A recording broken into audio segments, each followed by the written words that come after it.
বন্ধুরা, আজ আপনাদেরকে নিয়ে এসেছি বাংলাদেশের সবচেয়ে বড় সুপারি বাজারে। পঞ্চগড়ের পনিরঘাটে অবস্থিত বাংলাদেশের সবচেয়ে বড় বাজারে, যেখানে প্রতি সোমবার ও শুক্রবার চলে সুপারি কেনাবেচা।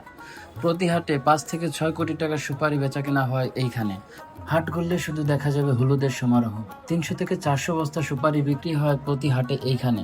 সারা বাংলাদেশ থেকে পাইকাররা প্রতি হাটবারে চলে আসে সুপারি ক্রয় করতে। ভোর রাত থেকেই জমজমাট হতে থাকে এই হাট। স্থানীয় চাহিদা মিটিয়ে পাইকারদের মাধ্যমে এ সুপারি ঢাকা, চট্টগ্রাম, রংপুর, সৈয়দপুর, দিনাজপুর, গাইবান্ধা সহ দেশে প্রায় 20টি জেলায় সরবরাহ করা হয়ে থাকে এবং পাইকাররা খুব ন্যায্য মূল্যে এই হাট থেকে সুপারি নিয়ে সারা বাংলাদেশে সাপ্লাই দিয়ে থাকে।